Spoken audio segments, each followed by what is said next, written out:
And Moonbot says, with Zavier Betts gone, does this hurry up in getting the coldest on the field ability alone? He's a top 5 guy. Yeah, I mean, I think so. And I know people want to talk about Zavier Betts and what happened there. And I'll give you the nitty gritty is that Zavier quit the team. This wasn't anything involved on the coaches. He quit. I don't know. Mickey Joseph might be too much for him. I don't know, but the word is that his teammates don't want him back. Scott Frost, on the other hand, I think Scott Frost would welcome him back. But yeah, when you burn your bridges with your teammates and you kind of get labeled, you know, it's hard to say. And I don't, you know, I've known Zavier for a long time, and he's a good dude.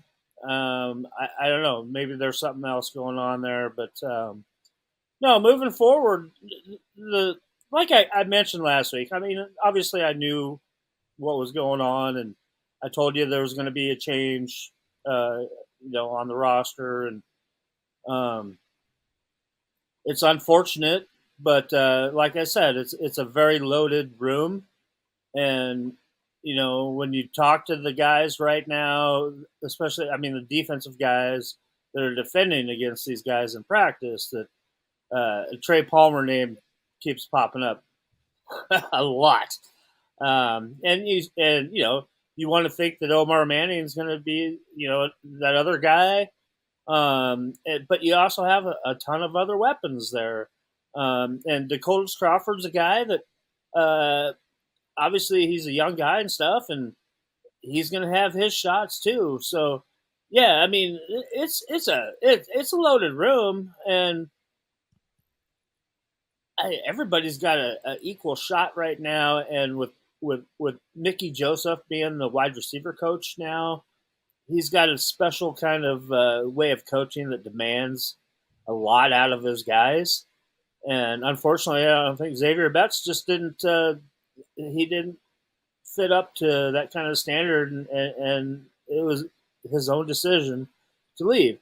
So yeah, there's a lot of guys there, and you got, you know, and I don't even mention Oliver Martin, who's a guy that he's back and going to be healthy, and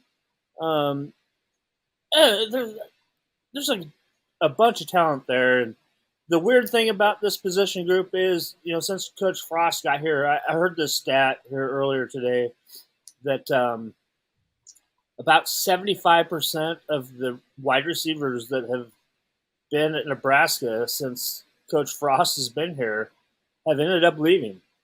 It's kind of a weird stat, but I don't know. It's hard to say if they feel like they can't develop here or they just don't fit into the demands.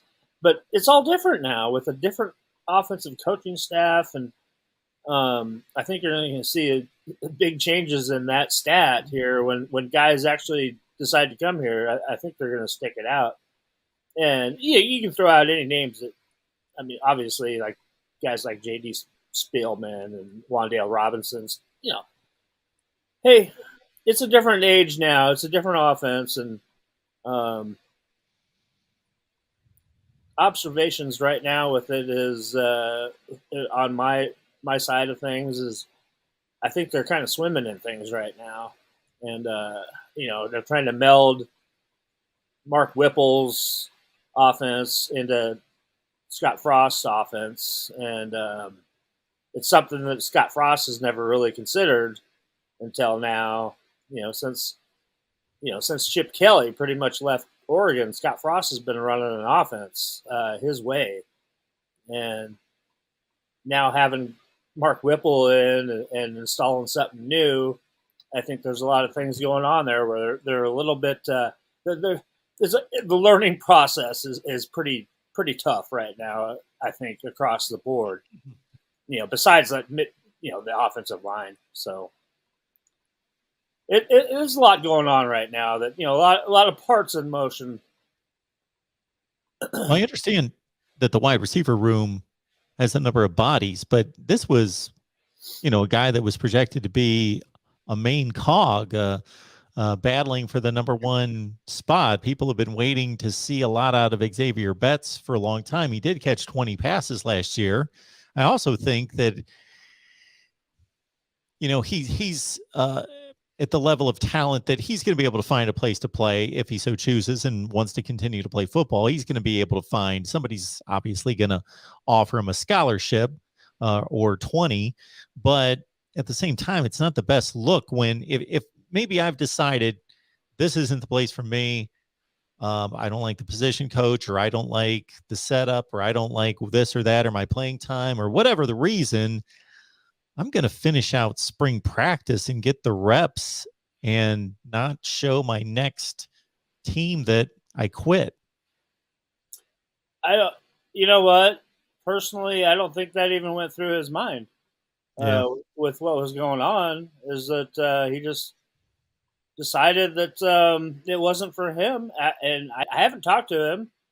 I haven't talked to his high school coach either yet. But I don't know. I don't know if he wants to keep playing football at this point either. So it's hard to say right now with, when you're talking about, a 19-year-old kid about what's going on through their mind. And obviously he's a talented player. We've known that for a long time. And obviously, yeah, he's coveted and can find a place if he can academically fit in to another spot. But I don't know. Like I said, I've known him for a long time, and I consider him a friend of mine. So I wish him all the luck in the future, and maybe one day we'll find out what all went down with this. But yeah, I mean, like I said, there's plenty of guys there that will also be able to step up. There's a lot of talent in that wide receiver room and a lot of new faces. And, we haven't even mentioned some of these other guys, the transfers that have come in and put up huge numbers. So, all in all, that's maybe the position group that you can afford losing somebody overall on the whole team. So, yeah, it is what it is.